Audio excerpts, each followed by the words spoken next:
कि नसरुल्लाह मरा, इधर मोदी के सामने फौज और नई चुनौती कैसे खड़ी हो गई। आतंकी की मौत पर आंसू बहाने वालों का क्या इलाज करेंगे पीएम मोदी।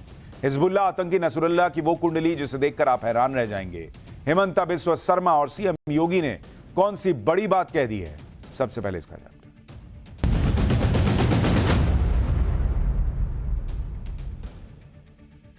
प्रधानमंत्री नरेंद्र मोदी चाहे कुछ भी कर दें, चमचमाती सड़कें बनवा दें, शानदार एयरपोर्ट बनवा दें, गजब के पुल बनवा दें, जबरदस्त ट्रेनें चलवा दें, चाहे घर बनवा कर दे दें, घर में राशन भरवा दें, खाते खुलवा दें, खातों में पैसे डलवा दें, शौचालय बनवा दें, लेकिन एक काम नरेंद्र मोदी चाहकर भी नहीं कर पाए, और वो काम है ऐसे लोगों का माइंडसेट बदलना जो लोग एक आतंकी के लिए आंसू बहाते हैं।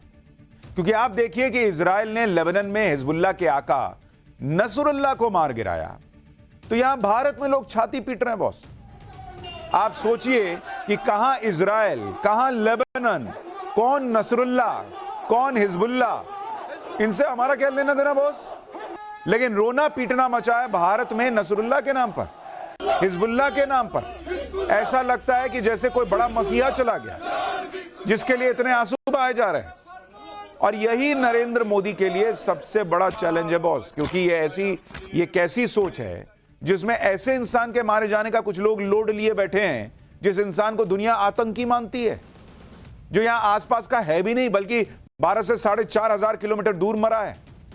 मारने वाला इजराइल, मारा जाने वाला आतंकी नसरुल्लाह, गला भारत में फाड़ा जा रहा है कि हाय हाय नसरुल्लाह को मार दिए।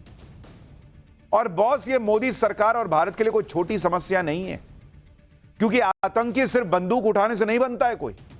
हर आतंकी बंदूक उठाने से पहले दिमाग से आतंकी होता है, बाद में बंदूक उठाता है। इसलिए जितना खतरा आतंकी से है उतना ही खतरा आतंकी की मौत पर आंसू बहाने वालों से भी है। इस बात को कतई हल्के में नहीं लिया जा सकता। इसका मतलब ऐसे लोगों के दिमाग में वही चल रहा है जो उस आतंकी के दिमाग में चलता था। जिस आतंकी के लिए ये लोग आंसू बहा रहे हैं, वो नसरुल्लाह किसी पर फूल तो बरसाता नहीं था, बम गोले मिसाइल बरसा रहा था। इजराइल में महिलाएं बच्चे मर रहे थे, तब नहीं समझ में आ रहा था इन लोगों को। अब इजराइल जो है वो आतंक का खात्मा कर रहा है, उसे मौका मिला तो उसने नसरुल्लाह को ठोक दिया। वो क्यों अपने दुश्मन को छोड़ेगा भाई। वो अपने बोले कि नहीं नहीं तुम एक काम करो, तुम हमारे यहां जो है बीवी, हमारे महिलाएं बच्चे सबको मारते रहो, हमको कोई फर्क नहीं पड़ता, हम तुमको नहीं मारेंगे, क्योंकि तुम मर गए तो इंडिया में जो है कई लोग जो है वो छाती पीट लेंगे। पहले इजराइल ने हमास का काम तमाम किया, अब हिजबुल्लाह की धज्जियां उड़ा दी, और इसी में नसरुल्लाह भी निपट गया। लेकिन नसरुल्लाह के मारे जाने से जितने आंसू लेबनान, फिलिस्तीन और ईरान में नहीं बहाए गए, उससे ज्यादा आंसू भारत में बहाए जा रहे हैं। इस तरह से मातम का माहौल है कि मानो कयामत आ गई। आप खुद देखिए एक बार, नसरुल्लाह की मौत पर भारत में वो हो रहा है जो बॉस कोई सोच नहीं सकता। आतंकी नसरुल्लाह की मौत पर सड़क पर प्रदर्शन हो रहे हैं, उसकी मौत पर शोक सभा की जा रही है, नसरुल्लाह की मौत के गम में बाजार बंद किए जा रहे हैं, नसरुल्लाह के गम में लोग काले झंडे लेकर निकल रहे हैं, हसन नसरुल्लाह जिंदाबाद के नारे लग रहे हैं, तुम कितने हिजबुल्लाह मारोगे, हर घर से हिजबुल्लाह निकलेगा, ऐसे नारे लग रहे हैं। छोटी छोटी बच्चियां नसरुल्लाह की मौत पर आंसू बहा रही हैं। नसरुल्लाह की मौत के गम में कुछ राजनीतिक दलों ने अपने कैंपेन तक रद्द कर दिए हैं। भारत में नसरुल्लाह प्रेमी ऐसे गम मना रहे हैं मानो कोई आतंकी नहीं बल्कि कोई समाज सुधारक मर गया, कोई क्रांति का नायक मर गया। एक बार देखिए नसरुल्लाह को लेकर भारत में किस तरह के प्रदर्शन हो रहे हैं, फिर आपको एक एक चीज और बताता हूं।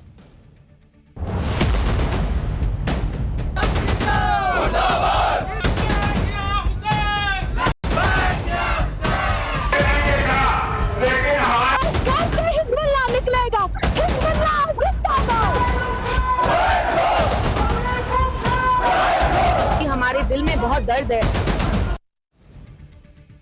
जिन लोगों को लग रहा है कि नसरुल्लाह की मौत पर अगर कुछ लोग सड़क पर उतर ही गए तो क्या ही बिगड़ गया बॉस, इससे क्या ही खतरा आ जाएगा देश को, तो आपको बताऊंगा कि यह कितना बड़ा चैलेंज है नरेंद्र मोदी के सामने। लेकिन पहले बात उन लोगों की जो नसरुल्लाह की मौत पर आंसू बहा रहे हैं, क्योंकि अगर ये लोग किसी के बहकावे में आकर सड़क पर उतरे हैं तो भी देश के लिए खतरा है कि बहका कौन रहा है। और अगर सिर्फ इसलिए नसरुल्लाह की मौत पर मातम मना रहे हैं क्योंकि उन्हें उस आतंकी का धर्म दिख रहा है, तो यह डबल खतरा है। दोनों ही सूरत में यह देश के लिए अच्छी बात नहीं, क्योंकि जिस नसरुल्लाह के पोस्टर लेकर छोटी छोटी बच्चियों को सड़क पर उतार दिया गया, जिस नसरुल्लाह को छोटे छोटे बच्चों से उनका हीरो बुलवाया जा रहा है, उस नसरुल्लाह का बायोडेटा सिर्फ और सिर्फ आतंक फैलाने, बारूद से खेलने और खून बहाने से भरा है। नसरुल्लाह वो व्यक्ति है जो दुनिया की नजर में इंटरनेशनल आतंकी है, क्या आप कहिए कि था। नसरुल्लाह वो व्यक्ति है जो लाखों निर्दोष लोगों की मौत का जिम्मेदार है। नसरुल्लाह उस हिजबुल्लाह का चीफ था जिसने सीरिया, लेबनान, फिलिस्तीन में तबाही मचा दी। नसरुल्लाह वो आतंकी है जो 30 साल तक आतंकी फंडिंग पर अपना संगठन चलाता रहा, जिसने अनगिनत बम ब्लास्ट कराए, लोगों को भड़काकर उन्हें आतंकी बना दिया। ऐसे खूंखार आतंकी की मौत पर हमारे देश में कुछ लोग आंख बंद करके नसरुल्लाह की मौत पर दहाड़े मारकर रो रहे हैं, यहां नसरुल्लाह मर गया। जैसे ही नसरुल्लाह की मौत की खबर फैली, वैसे ही श्रीनगर और बडगाम में लोग नसरुल्लाह की फोटो हाथ में लेकर प्रदर्शन के लिए उतर गए। नसरुल्लाह और हिजबुल्लाह के समर्थन में नारेबाजी होने लगी। इस प्रदर्शन में बड़े पैमाने पर महिलाएं और बच्चे भी शामिल हुए। बडगाम में तो प्रदर्शन का सिलसिला जारी है। आज वहां बाजार और दुकानें बंद रखकर प्रदर्शन हुआ है। अब सोचिए, जिस आतंकी से भारत का कोई लेना देना नहीं, उसकी मौत पर यहां बाजार बंद हो रहा है।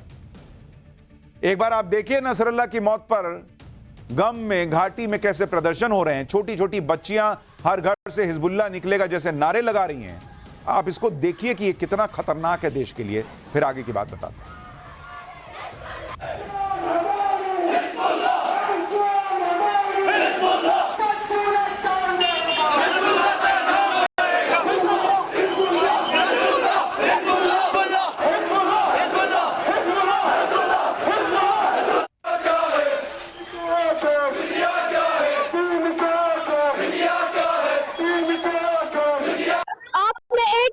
आपने एक हिजबुल्लाह चीफ को मारा है। हर घर से हिजबुल्लाह निकलेगा। हर उस इंसान से बात कर रही हूँ जो फलस्तीन के खिलाफ है। मैं लिबनानियंस को हौसला देना चाहूंगी कि वो बिल्कुल भी फिक्र ना करे, क्योंकि हम उनके साथ हैं। जो शिया कम्युनिटी उनके साथ है, हम उनका साथ कभी नहीं छोड़ेंगे, कभी भी नहीं। आपको पता नहीं है कि आपने किसको शहीद किया है।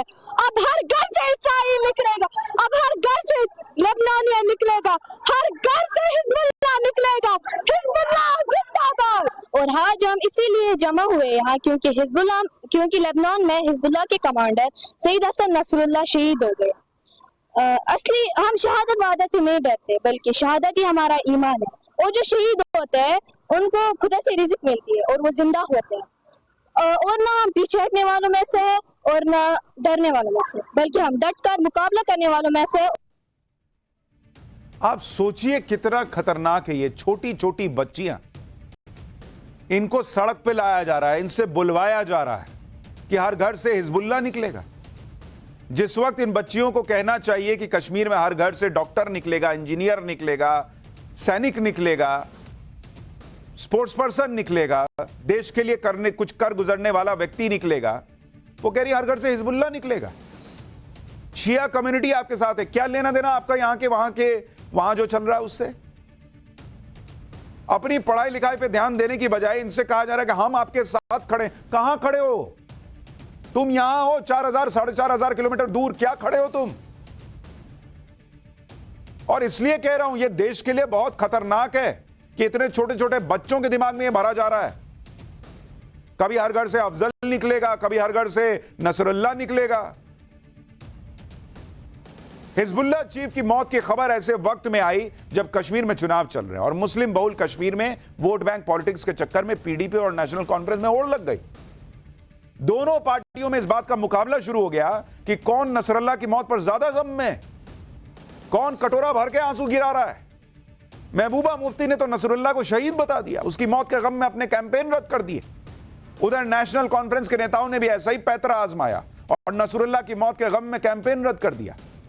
उमर अब्दुल्ला भी नसरुल्लाह के समर्थन में उतरे, मोदी सरकार से इजराइल पर प्रेशर बनाने की अपील की। एक बार सुनिए आतंकी नसरुल्लाह की मौत पर हमारे यहां कुछ नेताओं को दिल कैसे छलनी हो गया है। महबूबा मुफ्ती की बेटी तो कह रही है कि उनके दिल को बहुत ठेस पहुंची है। जरा देखिए इन नेताओं को, सुनिए इन नेताओं को और पहचानिए इन नेताओं को। हमारे दिल में बहुत दर्द है। आप जानते हैं नसरुल्लाह साहब ने जहां भी आज़ाब शिकस्त जुल्म हो रहा था, खासतौर से गाजा में, उनने उन लोगों के लिए लड़ा जो उनके थे भी नहीं। He wasn't even from there. So our hearts are heavy and people here should have the right to protest. अगर वो प्रोटेस्ट कर रहे हैं, आपको क्या प्रॉब्लम है? They want to protest against the Israeli policy of genocide. कैसे जाके वो वहाँ लेबनान में कारपेट बॉम्बिंग कर रहे हैं, इसमें कोई गलत चीज नहीं है। कल जब हसन नसरुल्लाह की शहादत की खबर आई तो उनके एहतराम के लिए और फ़लस्तीन के लोगों के हिमायत के लिए मैंने कैंपेनिंग जो है उसको मुलतवी किया। और इसी तरह से आप देख रहे हैं कि लोग स्पॉन्टेनियसली खुद ब खुद जम्मू कश्मीर के लोग हर जगह पे और बिलखुसूस श्रीनगर बड़गाम में बाहर निकल आए। सिर्फ कश्मीर की बात नहीं है, कश्मीर में तो 370 हटने से पहले वो दौर भी देखा जिसमें आतंकियों के मारे जाने पर इसी तरह से रैलियां निकलती, उनके जनाजे पर ऐसी ही भीड़ जुटती थी। कश्मीर में ये सब तो 370 हटने के बाद से बंद कर दिया गया, लेकिन वो माइंडसेट कैसे बदलेगा बॉस जो आतंकियों को हीरो बनाती।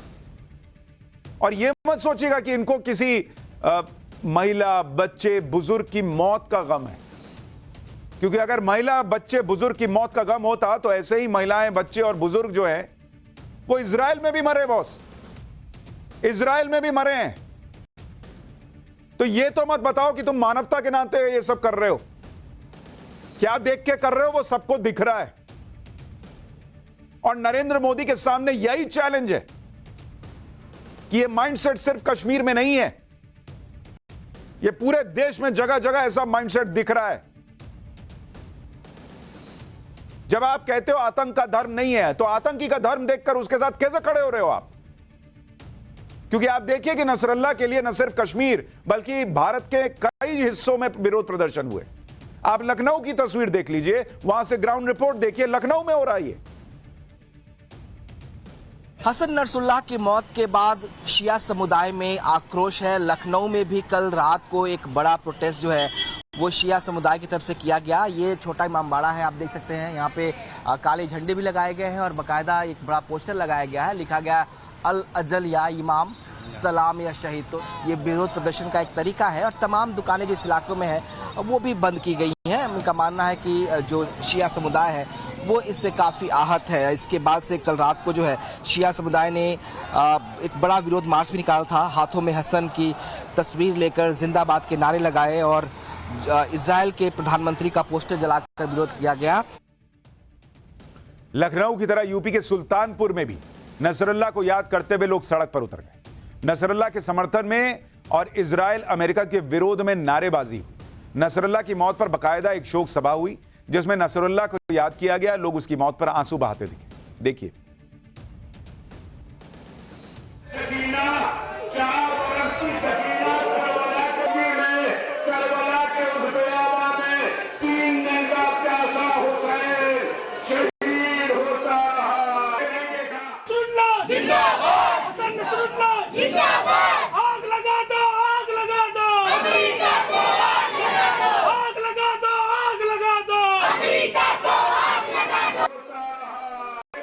आग लगा दो, आग लगा दो, अमेरिका को आग लगा दो। अरे पहले अमेरिका जाने के लिए वीजा बनाओ, वीजा है नहीं, पासपोर्ट है नहीं, आग लगाएंगे यहीं से बैठे बैठे अमेरिका को।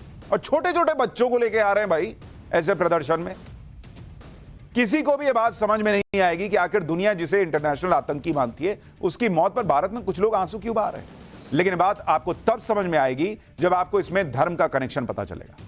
नसरल्लाह के मामले में इस विरोध प्रदर्शन का शिया एंगल है, क्योंकि नसरल्लाह उस हिजबुल्लाह का चीफ था जो खुद को शिया मुसलमानों का रक्षक बताता है। शिया मुसलमानों के बीच एक धारणा हिजबुल्लाह ने बना दी कि नसरल्लाह उनका हीरो है। हिजबुल्लाह उन देशों को सपोर्ट करता है जिन देशों में शिया मुसलमानों का राज है, और हिजबुल्लाह इजराइल का बड़ा दुश्मन भी है, तो इसलिए इजराइल को ये लोग विलन मानने लग गए। इसलिए आप देखिए कि भारत में शिया संगठन नसरल्लाह की मौत पर 3 दिन का शोक मनाने की बात कर रहा है। शिया समुदाय के नेता क्या कह रहे हैं एक बार सुनिए, फिर इसी नसरल्लाह ने शियाओं के साथ क्या किया है वो भी आपको बताऊं। अपील करता हूं कि हमारे मुल्क हिंदुस्तान में कम से कम 3 दिन का शोक मनाया जाए और अपने घरों के ऊपर स्याह परचम लगाएं, शोक मनाएं और कोशिश इस बात की करें कि सैयद हसन नसरुल्लाह के इसाले सवाब के लिए मजालिस मुनक्किद करें। भारत में जो मुसलमान इस गलतफहमी में है कि एक आतंकी किसी मजहब का रक्षक हो सकता है, उन्हें यह भी समझना चाहिए कि मुस्लिम देशों में शिया और सुन्नी दोनों ही हिजबुल्लाह और नसरल्लाह का विरोध करते आए। पहले सुन्नी मुसलमान नसरल्लाह को अरब का सम्मान लौटाने वाला लीडर मानते थे, लेकिन साल 2012 में नसरल्लाह ने सीरिया युद्ध में सुन्नी विरोधियों का साथ दिया। नसरल्लाह ने सीरिया युद्ध में हिजबुल्लाह के आतंकी उतार दिए, जिसकी वजह से सीरिया में करीब 5 लाख सुन्नी मुसलमान मारे गए। लेबनान के शिया मुसलमान भी दशकों तक नसरल्लाह का समर्थन करते आए, लेकिन सालों की प्रताड़ना के बाद साल 2019 में शिया मुसलमानों ने भी नसरल्लाह के खिलाफ विद्रोह कर दिया। लेबनान में शिया मुसलमानों को भी यह बात समझ में आ गई कि हिजबुल्लाह कोई धर्म का रक्षक नहीं बल्कि ईरान की कठपुतली है। लेबनान के कई मुस्लिम भी नसरल्लाह को पसंद नहीं करते, उसे लेबनान की बर्बादी का कारण मानते हैं। लेबनान में नसरल्लाह के खिलाफ इतना गुस्सा था कि साल 2022 में हिजबुल्लाह और उसकी समर्थक पार्टियों को लेबनान के इलेक्शन में पूर्ण बहुमत भी नहीं मिला बॉस। और यहां भारत में शिया मुसलमान खड़े होकर उसके लिए आंसू बहा रहे हैं, जिसको उसको जहां वो था वहां उसको समर्थन नहीं मिल रहा था। हर बात में बैनर पोस्टर लेकर आंसू बहाना शुरू मत कर दीजिए धर्म का एंगल निकाल के बॉस। आप देखिए जिस नसरल्लाह के मरने पर हमारे देश में कुछ लोग छाती पीट रहे हैं, उस नसरल्लाह के खिलाफ लेबनान में किस तरह का गुस्सा है, उसकी एक पुरानी तस्वीर आपको दिखाता हूं। अगस्त 2020 में लेबनान के बेरूत पोर्ट में एक भयंकर धमाका हुआ था। यह पोर्ट हिजबुल्लाह के अंडर था और इस धमाके में लेबनान के 218 लोग मारे गए और 3 लाख से ज्यादा लोग बेघर हुए थे।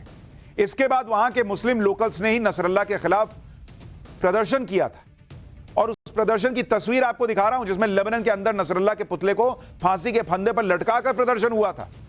वहां लोग नारे लगा रहे थे, रेजिग्नेशन और हैंग, हिजबुल्लाह एक आतंकी संगठन है। यह लेबनान में हुआ था। तो जिस लेबनान में नसरुल्लाह को लोग फांसी दे रहे थे, उसके पोस्टर को फांसी दे रहे थे, उस नसरुल्लाह के मरने पर यहां लोग आंसू बहा रहे हैं। किस बात का? नसरुल्लाह की मौत पर भारत में जो लोग धर्म की वजह से छाती पीट रहे हैं, उन्हें देखना चाहिए कि बड़े बड़े मुस्लिम देश भी इतना मातम नहीं मना रहे बॉस, जितना तुम मना रहे हो। नसरुल्लाह की मौत पर मुस्लिम देशों ने क्या क्या किया है आप सुनिए। सऊदी अरब ने लेबनान की हालत पर चिंता जताई, लेकिन नसरुल्लाह का नाम तक नहीं लिया। कतर, यूएई और बहरीन जैसे मुस्लिम देश ने नसरुल्लाह के मारे जाने पर चुप्पी साध रखी। बहरीन में तो नसरुल्लाह के लिए प्रोटेस्ट करने वालों को हिरासत में लिया गया है। इजिप्ट ने भी नसरुल्लाह के मारे जाने पर उसका नाम तक नहीं लिया। ये वो देश हैं जहां सुन्नी शासक हैं और इनमें सभी देश हिजबुल्लाह और नसरुल्लाह के खिलाफ हैं। अब ये मुस्लिम देश या तो नसरुल्लाह के मारे जाने पर चुप हैं या फिर बहुत सधे हुए बयान दे रहे हैं, क्योंकि ये वो मुस्लिम देश हैं जो 2016 में हिजबुल्लाह को आतंकी संगठन घोषित कर चुके थे। हिजबुल्लाह के साथ एक तरह से इनकी दुश्मनी थी, क्योंकि हिजबुल्लाह ईरान के हथियार की तरह है। ईरान से अरब देशों की दुश्मनी है, इसलिए नसरुल्लाह के मारे जाने पर ईरान को लगे झटके से अरब देश अंदर ही अंदर खुश भी होंगे। ईरान को छोड़कर सिर्फ सीरिया और इराक जैसे देश में ही नसरुल्लाह के मारे जाने पर 3 दिन के शोक का ऐलान हुआ है, और ये देश वो है जहां शिया मुसलमानों का राज। और आप देखिए कि नसरुल्लाह की मौत पर आज कैसे कई मुस्लिम देशों में जश्न मनाया जा रहा है। मुस्लिम देशों के अलावा दूसरे देशों में भी नसरुल्लाह के मारे जाने का जश्न है। सीरिया में तो जैसे ही नसरुल्लाह की मौत की खबर फैली, वैसे ही लोग सड़कों पर आ गए, मिठाइयां बांटने लगे, जश्न मनाने लगे। इसके अलावा लंदन में इजराइल एम्बेसी के बाहर भी ईरान में रहने वाले कुछ मुस्लिम नसरुल्लाह की मौत पर जश्न मनाते दिखे। कनाडा में तो गजब ही जश्न मनाया गया। यहां कुछ लोग सड़क पर केक काटकर नसरुल्लाह की मौत पर झूमने लगे। नसरुल्लाह पर मुस्लिम देश भी बटे हुए हैं, कोई जश्न मना रहा है, कोई अंदर ही अंदर खुश है। लेकिन चिंता की बात यह है कि भारत में कुछ मुसलमान बाहर आ रहे हैं, शिया मुसलमान बाहर आ रहे हैं और छाती पीट रहे हैं। और ये नरेंद्र मोदी के लिए इसलिए चैलेंज है बॉस कि कभी कोई कहता है कि हर घर से अफजल निकलेगा, कभी कोई कहता है हर घर से नसरुल्लाह निकलेगा, कोई जो है कभी कहने लगता है कि बुरहान वानी हर घर से निकलेगा। बॉस, घरों से डॉक्टर, इंजीनियर और स्पोर्ट्स पर्सन और देश के लिए मर मिटने वाले सैनिक निकालो ना यार। और पहला चैलेंज तो नरेंद्र मोदी के लिए यह है कि आतंकियों के लिए मातम मनाने वाली सोच का क्या इलाज करोगे आप? क्योंकि आज नसरुल्लाह के लिए छाती पीटी जा रही है, कल किसी और आतंकी के लिए लोग आंसू बहाएंगे। इससे आतंक के खिलाफ भारत की लड़ाई कमजोर होती है। दूसरा चैलेंज यह है कि अरब देशों में जो शिया सुन्नी के नाम पर संघर्ष है वो भारत में ना आने पाए, क्योंकि भारत में नसरुल्लाह की मौत पर जो प्रोटेस्ट हो रहा है वो ज्यादातर शिया संगठन कर रहे हैं और शिया सुन्नी के नाम पर अरब देशों में आग लगी हुई है। तीसरा चैलेंज यह है कि अरब देशों और ईरान में जो दुश्मनी है उसका असर भारत पर न पड़े, क्योंकि अगर भारत में लोग हिजबुल्लाह और नसरल्लाह का समर्थन करेंगे तो ईरान के दुश्मन अरब देशों को पसंद नहीं आएगा, क्योंकि वो हिजबुल्लाह को पसंद नहीं करते थे। चौथा चैलेंज यह है कि इजराइल के साथ जो गहरी दोस्ती है उस पर किसी तरह का असर ना पड़े, क्योंकि हिजबुल्लाह या नसरल्लाह के लिए मातम मनाने वाले इजराइल को विलन मानते हैं और भारत में एंटी इजराइल प्रोटेस्ट होंगे तो यह इजराइल के साथ संबंध पर असर पड़ेगा। और यह चैलेंज ज्यादा न बढ़े इसके लिए पीएम मोदी एक्टिव भी हो गए। इसी से जुड़ी एक बड़ी खबर इस वक्त आ रही है। पीएम मोदी ने इजराइल के प्रधानमंत्री से बात की है। इस वक्त बड़ी खबर, पीएम मोदी और नेतन्याहू के बीच बातचीत हुई है। दोनों में पश्चिम एशिया के हालात को लेकर चर्चा हुई है। भारत शांति और स्थिरता के लिए प्रतिबद्ध है, पीएम मोदी ने यह दोहराया है, और दुनिया में आतंकवाद के लिए कोई जगह नहीं, पीएम ने इसको भी स्पष्ट कर दिया है। यानी जो मरा है वो आतंकवादी है और आतंक को सहा नहीं जा सकता, लेकिन भारत यह भी चाहता है कि शांति और स्थिरता बनी रहे और ऐसा ना हो कि ईरान और इजराइल के बीच युद्ध शुरू हो जाए, अरब देशों और ईरान के बीच तनाव बढ़ जाए। यह स्थिति भी नहीं बननी चाहिए। भारत में नसरल्लाह के समर्थन में इंडी गठबंधन की पार्टियां पीडीपी और उमर अब्दुल्ला माहौल बना रहे हैं और कांग्रेस इस पर चुप है। इसी तरह इंडी गठबंधन तब भी चुप हो गया था जब बांग्लादेश में हिंदुओं पर अटैक हो रहे थे। इस चुप्पी पर असम के सीएम हिमंता बिस्वा शर्मा ने इंडी गठबंधन पर सवाल उठाए। एक बार सुनिए हिमंता बिस्वा शर्मा ने क्या कहा है, फिर आपको बताऊंगा कि योगी आदित्यनाथ ने राहुल गांधी की क्लास कैसे लगा दी। मैं यही सलाह दूंगा, जो लोग पाकिस्तान जिंदाबाद दिया धक्का मार मार के जेल में ढुकाइए सर, जम्मू का चुनाव जीतने का बाद। यही मेरा उनका एक ही सलाह होगा, बाकी तो उसकी इंडी गठबंधन है। जब हमारे हिंदू का ऊपर आक्रमण होते हैं, कभी महबूबा मुफ्ती अपना कार्यक्रम को कैंसिल किया था। आज हर बार हमास का कोई लीडर मरता है, प्रियंका गांधी रोना शुरू कर देते हैं। लेकिन अगर भारत में कोई आतंकवादी हमले में हिंदू मरते हैं, शहीद होता है, क्या उनके लिए वो रोता है? ये लोग हिंदू विरोधी है और खुश नहीं है, उनका डीएनए ही हिंदू विरोधी है। एक तरफ कांग्रेस हिंदुओं पर हमले पर चुप्पी पर घिरी हुई है, दूसरी तरफ राहुल गांधी राम मंदिर की प्राण प्रतिष्ठा को नाच गाने वाला इवेंट बता चुके हैं। इस पर आज सीएम योगी आदित्यनाथ ने राहुल गांधी की जमकर क्लास लगा दी। सीएम योगी को भी सुनिए एक बार। एक तरफ अयोध्या धाम में प्रभु राम का विराजमान होना, दूसरा रोम की संस्कृति में पले बढ़े वे लोग, वे बदनसीब जो दुर्भाग्य से अपने को एक्सीडेंटल हिंदू कहते हैं, वे कैसे इसको बर्दाश्त कर पाएंगे? वे कहते हैं कि अयोध्या में जब रामलला का मंदिर का उद्घाटन हो रहा था तो वहां पे नाच गाना चल रहा था। अरे जिंदगी भर तो यही तुम्हारा खानदान करता रहा। योगी आदित्यनाथ हो या हेमंत बिस्वा शर्मा, मन में बात नहीं रखते बॉस, खुलकर सीधे बात करते हैं। लेकिन नरेंद्र मोदी के लिए ये जो सोच कुछ लोगों में नजर आती है वो एक बड़ा चैलेंज है। देखना होगा वो उससे कैसे निपटते हैं। पाठशाला में अब अगली क्लास। सोमनाथ मंदिर के पास 50 बुलडोजर एक साथ पहुंचे और फिर जो हुआ वो अब आपको बताता हूं। गुजरात में वो बुलडोजर एक्शन जो पूरे देश के लिए मिसाल है।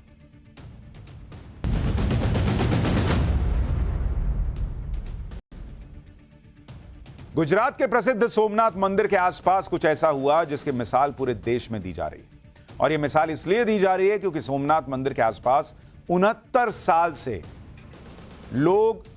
कुछ लोग जो अवैध कब्जा करके बैठे थे उसे एक रात में पूरा साफ कर दिया गया। एक रात में 69 साल से कब्जा एक रात में निपटा दिया। 50 से ज्यादा बुलडोजर पहुंच गए और ऐसा एक्शन हुआ कि रात भर में एक एक अवैध निर्माण को तोड़कर समतल कर दिया गया।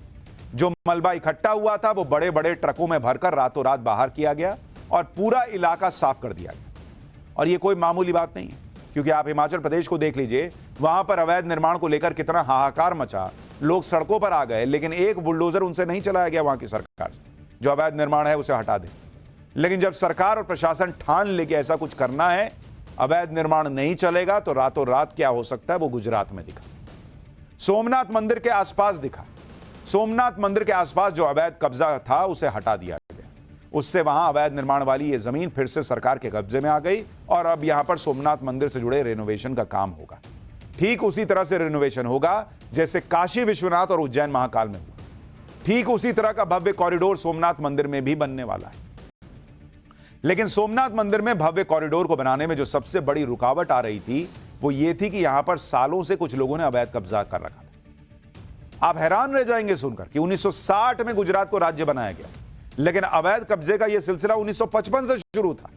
यानी करीब 70 साल से इस इलाके में अवैध निर्माण चल रहा था। तुष्टीकरण की राजनीति और कानूनी दांवपेच की वजह से यह कार्रवाई टलती चल रही थी। लेकिन इस बार गुजरात सरकार ने अपनी सभी तैयारियां पक्की कर ली थी। इसके बाद अवैध निर्माण को हटा दिया गया।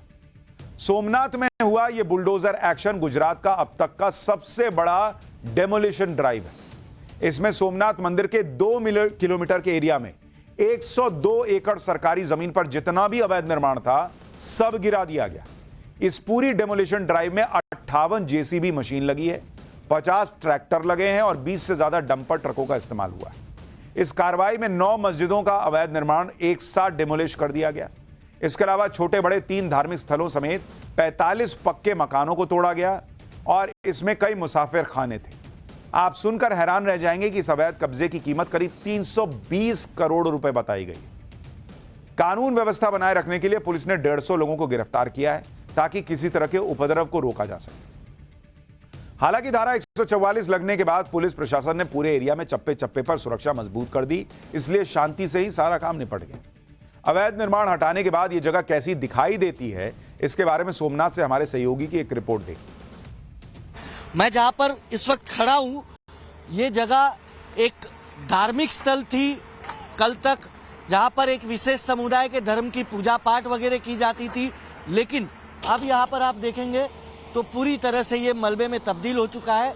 यहाँ पर आपको मशीन्स अभी भी नजर आ रही होगी जो काम कर रही है। डिमोलिशन ड्राइव करीब आपको बता दूं कि रात में 3 बजे से सोमनाथ में किया जा रहा है। हालांकि 9-10 बजे से ही यहाँ पर जिला प्रशासन ने पूरी तैयारियां कर रखी थी, लेकिन देर रात होते होते यहाँ पर भीड़ इकट्ठा हो गई एक विशेष समुदाय की, और उनको उकसाने के लिए कांग्रेस के जो लोकल एमएलए है विमल चुड़ासमा, उन पर आरोप भी लगाए। लेकिन उसके बाद करीब रात 2 बजे तक पुलिस ने जो भीड़ इकट्ठा हुई थी उसे तीतर बीतर कर पूरा एरिया खाली करा दिया। पूरे के पूरे सोमनाथ में यानी अगर अब आप वहां देखेंगे तो जो लगभग 69-70 साल से कब्जा था वो सब निपट गया। मलबा ही मलबा दिख रहा है और अब ये मलबा हटेगा और वहां सोमनाथ मंदिर के आसपास जो कॉरिडोर का निर्माण होना है अब वो होगा। आगे बढ़ने से पहले आपको नक्शे की मदद से बताता हूं कि गुजरात सरकार ने सोमनाथ में कितने बड़े हिस्से से यह अवैध निर्माण हटाया है। वो आपको कुछ तस्वीरों से दिखाता हूं तो आपको समझ में आएगा कि भाई क्या तस्वीर है। जरा डालिए, यहां पर आपको तस्वीर दिखाता हूं। प्रभाष पाटन नाम का यह इलाका था। ये देखिए, ये जो आप हिस्सा देख रहे हैं ये प्रभाष पाटन इलाका है। यहां पे सोमनाथ मंदिर है और ये प्रभाष पाटन का इलाका है जो सोमनाथ मंदिर से करीब 2 किलोमीटर की रेंज में आता है। तो यहां पर यह अवैध कब्जा था। एक और तस्वीर जरा डालिए, उससे आपको थोड़ी और तस्वीर नजर आएगी, कि क्लियर तस्वीर नजर आएगी कि ये जो हिस्सा है ना प्रभाष पाटन का, ये आप देखिए, ये पूरा हिस्सा अवैध निर्माण था, ये पूरा हिस्सा अवैध निर्माण था, ये पूरा हिस्सा अवैध निर्माण, ये पूरा हिस्सा अवैध निर्माण। तो यहां पर कई मस्जिदें थी, मुसाफिर खाने थे, वो सब जो है अवैध निर्माण थे। मस्जिद, दरगाह, मुसाफिर खाने सब बनाए हुए थे कई सालों से, वो सब गिरा दिए गए। ये पूरी जमीन गुजरात सरकार के अंडर आती है, लेकिन इस पर धीरे धीरे पूरी कॉलोनी बसा दी गई थी। तो वो सारी कॉलोनी जो है और बाकी चीजें हैं वो रातों रात वहां से हटा दी गई कि हटाओ भैया, समेटो। अब आप देखिए कि अवैध निर्माण की पूरी कार्रवाई गुजरात सरकार ने कोर्ट से आदेश मिलने के बाद की है, लेकिन इसके बाद भी सोमनाथ के कांग्रेस के एमएलए लोगों से कह रहे हैं कि कोई यहां बुलडोजर नहीं चला सकता, जबकि पूरे इलाके में पिछले 15 दिनों से प्रशासन ने कह दिया था कि यहां के अवैध निर्माण को तोड़ा जाएगा। लेकिन इसके बाद भी कांग्रेस के एमएलए ने लोगों को यह भरोसा दिया कि कोई भी यहां दरगाह को नहीं तोड़ सकता। इस बात को सुनकर यहां लोगों की भीड़ इकट्ठा होती चली गई, इसलिए पुलिस ने कोई घटना होने से पहले 150 से ज्यादा लोगों को अरेस्ट कर लिया। कांग्रेस के एमएलए पर किस तरह लोगों को उकसाने का आरोप लगा है, पहले वो सुनिए, इसके बाद पुलिस के एक्शन के बारे में बताता हूं। तो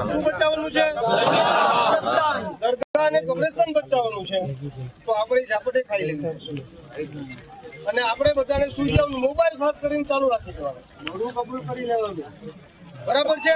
અને કોઈ એવો અધિકાર નથી કે સુતેલા લોકો ઉપર જેસીબી કે મશીનો ફેરવી શકાય। અને મોબાઈલ ચાલુ હોય કેટલાને મોબાઈલ નહીં, અને એ લોકોને આપણા કરતા તો જે ખોટું કરવા હોય એને વધારે ડર હોય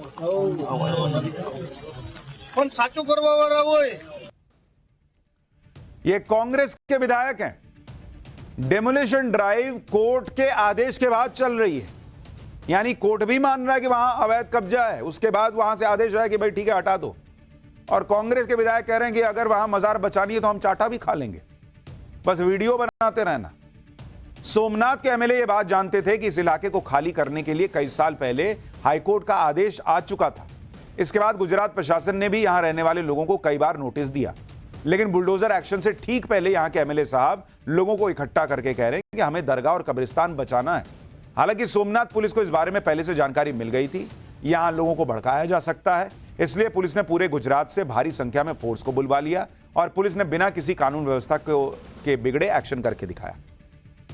इसके बारे में सुनिए को इसके बाद कोर्ट के इस आदेश के बारे में बताऊंगा जिसे सोमनाथ के आसपास अवैध कब्जा करने वाले लोग टालते आ रहे थे.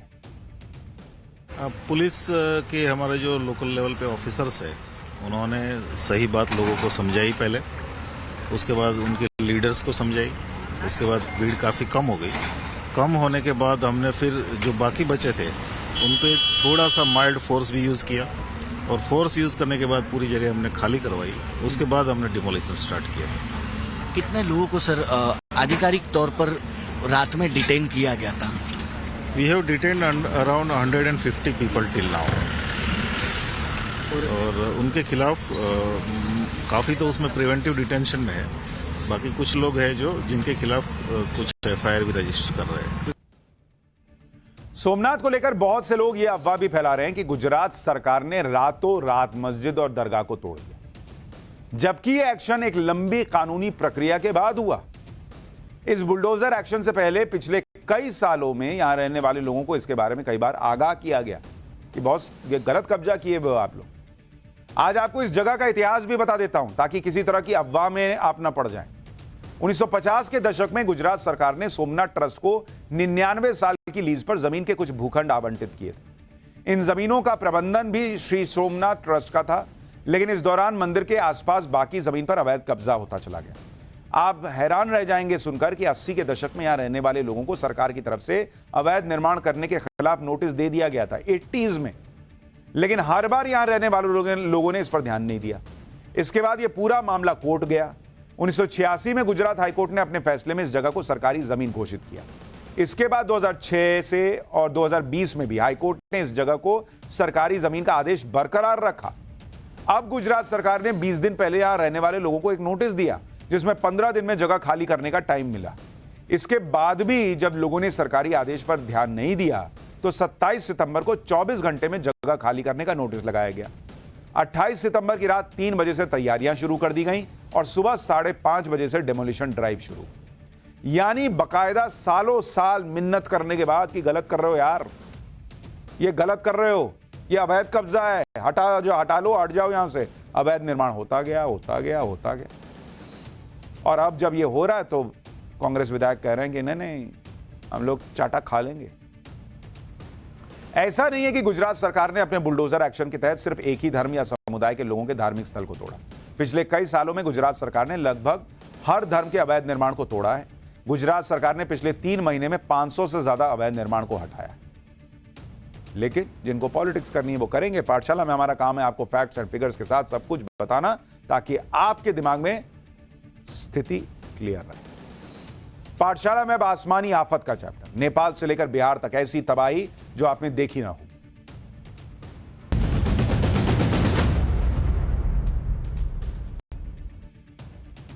सितंबर में मॉनसून ने ऐसा यू टर्न लिया जाते जाते कि बादल फाड़ बारिश ने कहर बरपा दिया है. नेपाल से बिहार तक ऐसी तबाही आई है जो आपने देखी नहीं होगी. नेपाल का हाल यह है कि काठमांडू समेत नेपाल के ज्यादातर हिस्सों पर आसमान से मानो आफत बरस रही है. नेपाल की नदियों में बारिश की वजह से ऐसा उफान आया है मानो वो सब कुछ अपने साथ बहा कर ले चला जाएगा. ये तस्वीरें आप देखिए, ये नेपाल की तस्वीरें. मैदानी इलाकों में बाढ़ तो पहाड़ी इलाकों में लैंडस्लाइड से लोगों की जान पर आफत बनी हुई है. अच्छा, इसका इंपैक्ट भारत में भी आ रहा है, अभी वो भी दिखाऊंगा. लैंडस्लाइड के साथ आ रहा मलबा मकानों तक को तबाह किए जा रहा है. हालात इतने बदतर हो चुके हैं कि सेना को रेस्क्यू ऑपरेशन के लिए उतारना पड़ा. पिछले 4 दिनों से नेपाल में ऐसी बारिश हो रही है कि 50 साल से ज्यादा पुराना रिकॉर्ड टूट चुका है और नेपाल में हो रही इस रिकॉर्ड तोड़ बारिश की मार बिहार और उत्तर प्रदेश तक आ गई। नेपाल से आने वाली नदियों में ऐसा उफान आया है कि उनका रास्ता ही बदलने लगा है। नदियों का पानी सड़कों से होते हुए गांवों और कस्बों तक पहुंच गया। घर, मकान, दुकान, हर जगह पानी पानी नजर आ रहा। आप देखिए कैसे अफरा तफरी मची है। फुल फ्रेम में दिखाइए जरा।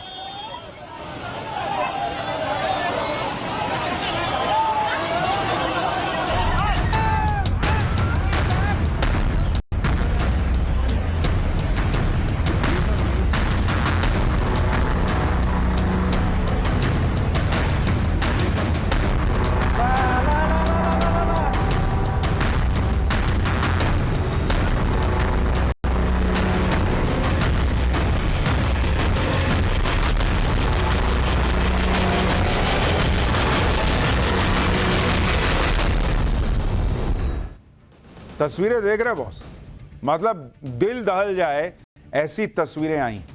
नेपाल में लगातार हो रही बारिश की सबसे ज्यादा मार राजधानी काठमांडू और इसके आसपास के इलाकों पर पड़ी। यह तस्वीर काठमांडू से कुछ ही दूरी पर बसे गांव की है, जहां भारी बारिश के बाद कई घर लैंडस्लाइड की चपेट में आ गए। ये घर एक पहाड़ी के ढलान पर बने हुए थे और अचानक लैंडस्लाइड हुई तो पहाड़ का हिस्सा टूटा और घरों को लेता हुआ नीचे आ गया। अचानक पहाड़ी से मलबा आते देख वहां चीख पुकार मच गई। देखिए,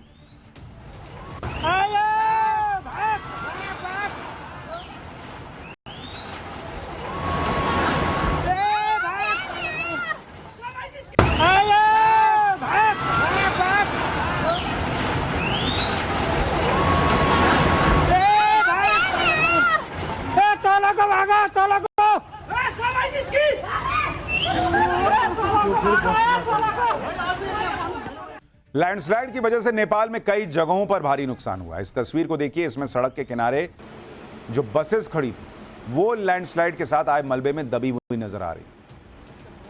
कहीं लैंडस्लाइड की वजह से घरों को नुकसान पहुंचा तो कहीं नदी के किनारे बने मकानों की मिट्टी में धंसने की वजह से जल समाधि बनती हुई नजर आ रही।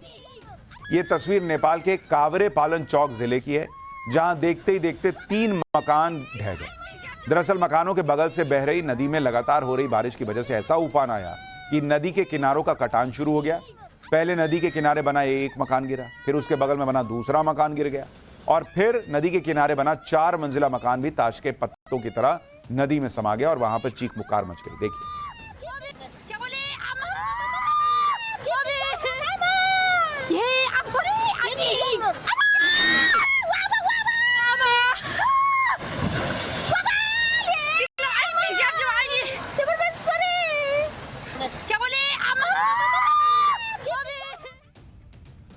अब नेपाल में बाढ़ से मची तबाही की एक और तस्वीर आपको दिखाता हूं। भारी बारिश की वजह से काठमांडू घाटी से बहने वाली बागमती नदी उफान पर है, जिसकी वजह से एक परिवार नदी के किनारे बने कच्चे मकान में फंस गया।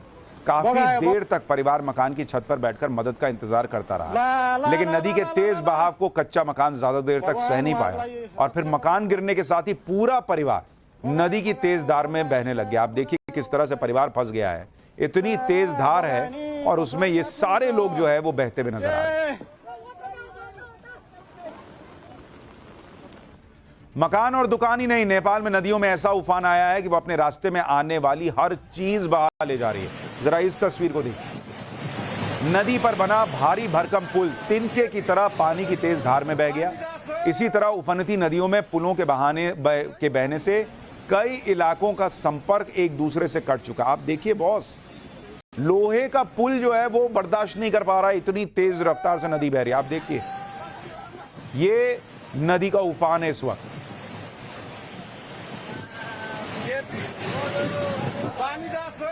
उफनती नदी में पुल बहने की एक और तस्वीर देखिए। लोहे का भारी भरकम पुल ज्यादा देर तक तेज बहाव को नहीं सह पाया और वो बह गया। अब बारिश की वजह से नेपाल की नदियों में आए हाहाकारी उफान की डरा देने वाली एक और तस्वीर देखिए। ये तस्वीर ऐसा लग रहा है जैसे बांध के या डैम के गेट्स जो है ना वो अचानक खोल दिए गए हो और सारा पानी अचानक नदी में आ गया। नदी में पानी का बहाव इतना तेज है कि उसकी आवाज सुनकर कोई डर जाए। नदी में आए इस उफान को देखकर उसके बगल से गुजर रही सड़क पर आवाजाही तक बंद कर दी गई। जरा सुनिए कैसी आवाज है वहां।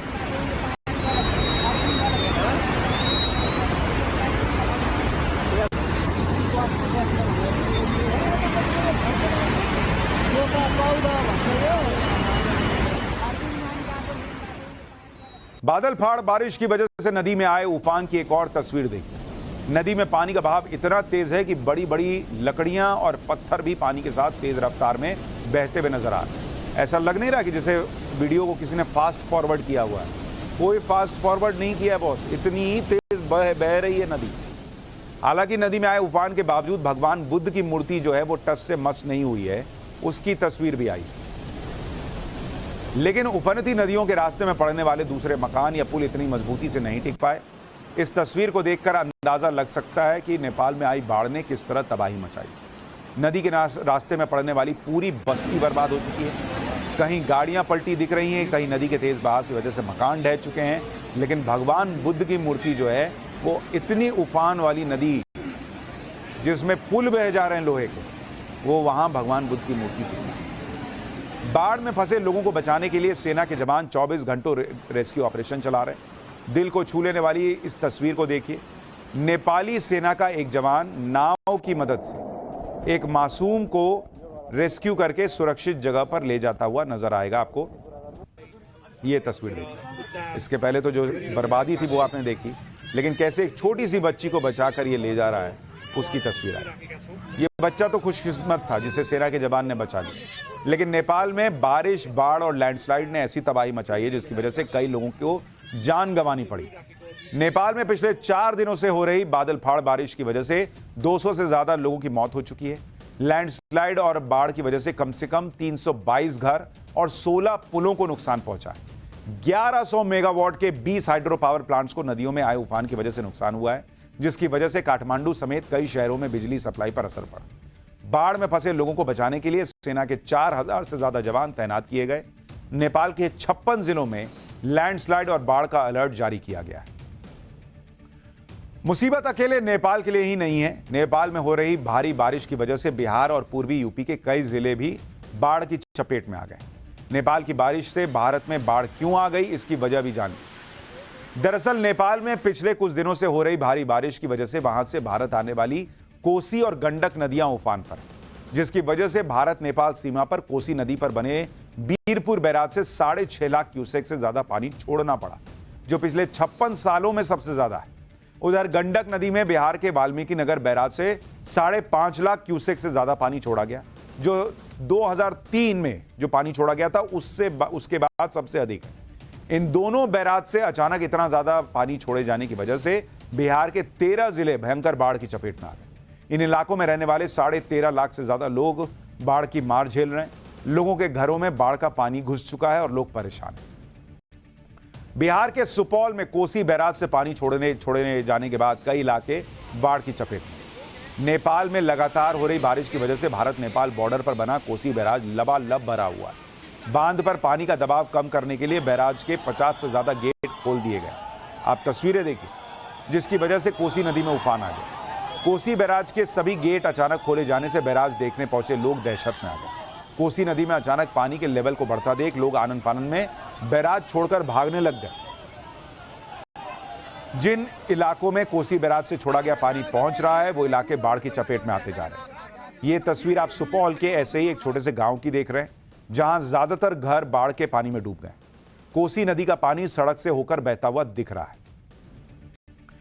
अब बिहार के गोपालगंज जिले के अस्पताल की तस्वीर देखिए। यहां इमरजेंसी वार्ड में घुटनों तक पानी बढ़ गया है बाढ़ का। वार्ड के अंदर रखे ऑक्सीजन सिलेंडर के साथ इलाज के दूसरे उपकरण पानी में डूब गए। नीचे पानी, ऊपर बेड पर मरीज लेटे हुए दिख रहा है। आप देखिए क्या हालत है। बिहार ही नहीं, नेपाल में हो रही बारिश की मार पूर्वी यूपी के कई जिलों पर भी पड़ी है।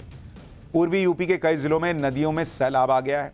ये तस्वीरें यूपी के कुशीनगर की हैं, जहां नारायणी नदी में आए उफान की वजह से हर तरफ पानी।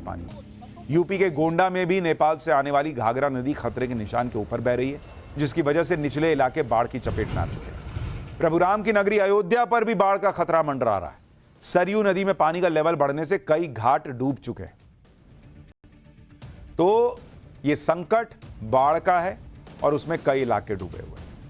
लेकिन एक संकट पाकिस्तान का है, उसकी भीख मांगने की आदत ही नहीं जाती। और वो किस संकट में डूबा है, अब आपको यह दिखाता हूं। पाठशाला में अगली क्लास। कटोरा हाथ में लिए पाकिस्तानी पीएम ने पाकिस्तान गिरवी क्यों रख दिया?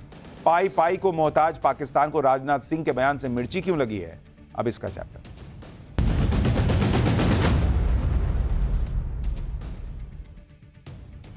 पाकिस्तान वो देश है जो पैसों के लिए किसी के भी आगे झोली फैला सकता है कि बॉस कुछ तो दे दो, यहां तक कि भले देश को गिरवी ही क्यों ना रखना पड़ जाए।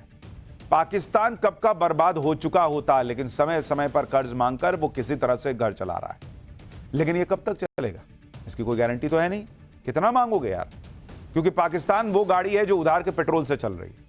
पाकिस्तान में कभी आटे के लिए मारामारी होती है, कभी दूध की एक एक बूंद के लिए लोग तरसते हैं। महंगाई ऐसी है कि एक एक अंडा 100 रुपए में बिक रहा है। ऐसी हालत में पाकिस्तान उधार न ले तो करे क्या। इस साल की शुरुआत से ही पाकिस्तान कटोरा लेकर कभी IMF कभी वर्ल्ड बैंक के आगे पीछे घूम रहा था। अब जाकर IMF ने तरस खाकर पाकिस्तान को बेल आउट पैकेज अप्रूव कर दिया। IMF $7 बिलियन का पैकेज देगा। 37 महीनों में IMF यह पैसा धीरे धीरे करके देगा। पैकेज के लिए IMF ने लगाई कड़ी शर्तें। पाकिस्तान में लोग बोले देश गिरवी रख दिया। यह 25वां बेल आउट पैकेज है जो IMF से पाकिस्तान को मिला है। इस पैकेज की शर्तें आपको बताऊंगा और साथ ही यह भी बताऊंगा कि IMF की शर्तों से पाकिस्तान में कैसा हंगामा मचा हुआ है। यह ऐसा है जैसे खाई से बचने के लिए पाकिस्तान में अंधे कुएं में लोग छलांग लगा रहे हैं। IMF से पाकिस्तान को बेल आउट पैकेज की पहली खेप मिल गई जो $1 बिलियन है। लेकिन इसके लिए शहबाज शरीफ सरकार को क्या क्या करना पड़ा है जरा वो भी सुनिए। 1.5 लाख सरकारी नौकरियां खत्म कर दी गई हैं। 6 मंत्रालयों को बंद करने का ऐलान कर दिया है। 2 मंत्रालयों को आपस में मर्ज कर दिया गया है। IMF का सीधा कहना है कि सरकारी खर्चे को कम करो, जिसके लिए पाकिस्तान ने यह कदम उठाए। पाकिस्तान सरकार को अपनी कंगाली छिपाने के लिए IMF का बहाना मिल गया। वैसे भी पाकिस्तान कर्मचारियों को सैलरी तो दे ही नहीं पा रहा था। अब कह रहा है कि यार क्या करें, IMF कह रहा है कि बंद करना है तो करना पड़ेगा।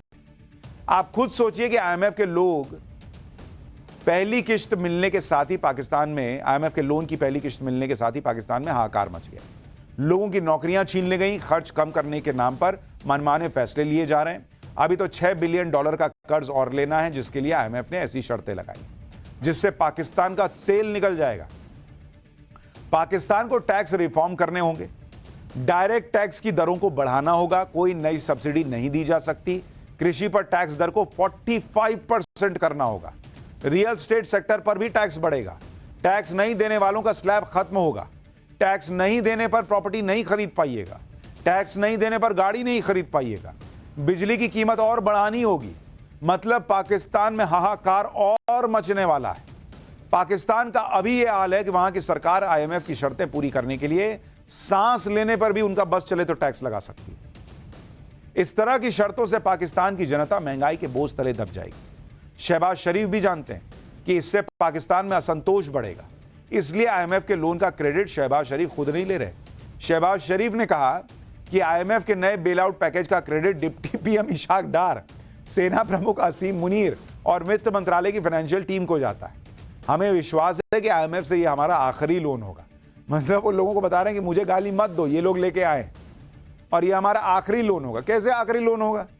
कायदे का एक काम करते नहीं हो, लोन कैसे लेना छोड़ दोगे? पाकिस्तान ने IMF का लोन लेने के लिए क्या क्या किया वो भी सुनिए। पाकिस्तान की सरकार ने बेतहाशा टैक्स की दरें बढ़ाई। बिजली की दरें 51% तक बढ़ चुकी हैं। नए टैक्स की वजह से पब्लिक पर 1,80,000 करोड़ का बोझ पड़ गया। इसके जरिए पाकिस्तान ने IMF को यह दिखाया कि वो तो रिफॉर्म करने के लिए तैयार हो रही है। यानी लोन के लिए पहले तो पब्लिक की कमर तोड़ दी, अब लोन मिल गया तो पब्लिक के खाने और कमाने के लाले पड़ गए। IMF से नया कर्ज मिलने के बाद पाकिस्तान के नेता भले ही खुशी मनाए, लेकिन पाकिस्तान की आम जनता को कोई राहत नहीं मिलने जा रही, क्योंकि पाकिस्तान की मुश्किल यह है कि उसे चीन को भी खुश करना है। आप देखिए कि पाकिस्तान पर $130 बिलियन यानी करीब 11 लाख करोड़ का बाहरी कर्ज है, जिसमें से $90 बिलियन यानी 7.5 लाख करोड़ रुपए अगले 3 साल में चुकाने हैं। अकेले चीन का कर्ज $28 बिलियन यानी करीब 2 लाख करोड़ का है। चीन कर्ज पर 6% की दर से ब्याज वसूल करता है, जो IMF के ब्याज से भी ज्यादा है। IMF के लोन से पाकिस्तान चीन का कर्ज उतार नहीं सकता। चीन किसी भी कीमत पर अपना पैसा नहीं छोड़ेगा और पाकिस्तान ने कर्ज नहीं चुकाया तो चीन पाकिस्तान के संसाधनों पर भी कब्जा कर सकता है। मतलब आप सोचिए क्या पाकिस्तान की हालत हो गई है कि कर्जा ले तो दिक्कत, कर्जा न ले तो दिक्कत, कर्जा ले तो मरे, कर्जा न ले तो मरे। यह है पाकिस्तान का हाल। और भारत तो अब ये भी कह रहा है, राजनाथ सिंह ने कहा कि हमसे अच्छे संबंध पाकिस्तान बना के रखता तो इससे ज्यादा लोन तो हम ही दे देते आईएमएफ से।